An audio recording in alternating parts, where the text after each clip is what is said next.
ई आकाशवाणी गोरखपुर। अब रहुआ सभे वेद प्रकाश पाठक से भोजपुरी में समाचार सुनी। छठवां अंतर्राष्ट्रीय योग दिवस आज देश भर में उत्साह के साथे मनावल जा रहा हो। एकर शुरुआत आज भी नहीं प्रधानमंत्री नरेंद्र मोदी के सनेसा के साथे भइल।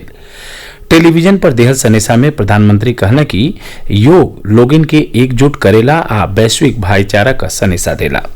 वहां के कहनी कि योग एकता के शक्त के तौर पर उभरल हो। ई केहू से भेदभाव नाही करेला आ नस्ल, रंग, लिंग, धर्म और देश के विभिन्नता के तमाम अंतर से ऊपर हो। प्रधानमंत्री कहना कि योग धरती के स्वस्थ और सुरक्षित बनौले के दिशा में मजबूत प्रयास हो। ई हमनी का स्वतंत्र और रोग प्रतिरोधक क्षमता के मजबूत करेला। प्रधानमंत्री कहना कि कोरोना संकट के हे दौर में विश्व योग का शक्ति या क्षमता के बेहतर ढंग से समझ रहल हो। कोरोना संक्रमित लोग योग का फायदा उठा रहल हमें। कोरोना पैंडेमिक के कारण आज दुनिया योग की जरूरत को पहले से भी अधिक गंभीरता से महसूस कर रही है। अगर हमारी इम्यूनिटी स्ट्रांग हो तो हमें इस बीमारी को हराने में बहुत मदद मिलती है। प्रधानमंत्री कहना कि अनुलोम विलोम जैसन प्राणायाम से श्वसन तंत्र मजबूत होला।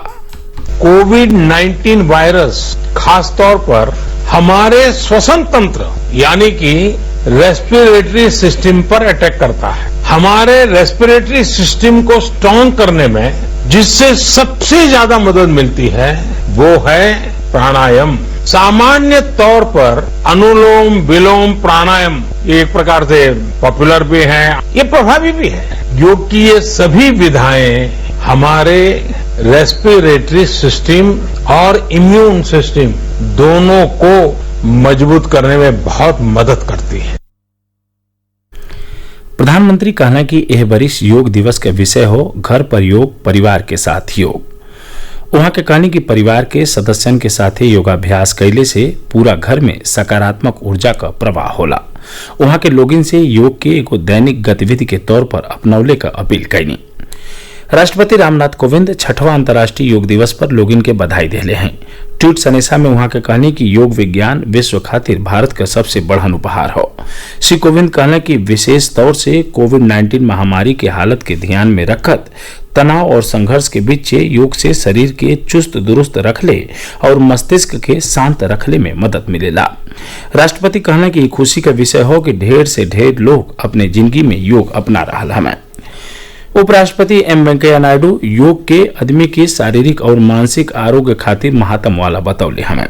छठवां अंतर्राष्ट्रीय योग दिवस पर श्री नायडू कहना कि यह वरिष्ठ योग दिवस का विषय घर पर योग और परिवार के साथ योग कोविड-19 संकट के दौर में सुरक्षित दूरी बनावे रखला के जरूरत के दिखावेला। प्रदेशों में अंतर्राष्ट्रीय योग दिवस उत्साह के साथ मनावल जा रहा हो। आज भी नहीं सज्जो जिलन में लोग अपने अपने घरवे में योगासन का अभ्यास कैलें। योग दिवस के पूर्व संध्या पर काल मुख्यमंत्री योगी आदित्यनाथ अपन ऑनलाइन संबोधन में लोगन से योग के अपना के निरोग रहले के अपील कैले।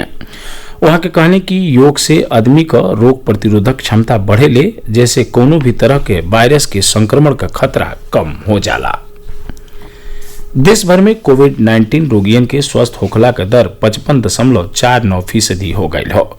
कोरोना वायरस से अबले 2,27,755 रोगी उपचार के बाद ठीक भइल हमें।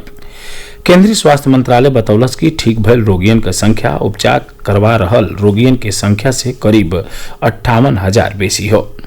पिछला 24 घंटा के दौरान करीब 14,000 कोविड-19 रोगी उपचार के बाद ठीक भइले।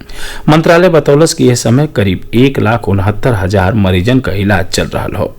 देश में कोरोना वायरस के जांच के कामों में तेजी ले आवल गई हो। पिछला 24 घंटा में 1,90,000 से बेसी नमूनन का जांच कैल गई। अबले 68 लाख से बेसी नमूनन का जांच हो चुकल हो। मंत्रालय बतौलस कि कोरोना के जांच बदे सरकारी प्रयोगशाला का संख्या बढ़ा के 722 कर दिहल गई हो। वहीं 259 निजी प्रयोगशालों में कोरोना का जांच कैल जा रहा हो। प्रदेश में आज लोग सूर्य ग्रहण देखने। खगोलीय घटना में रुचि रखे वालन खातिर ये एगो विलक्षण घटना रहे।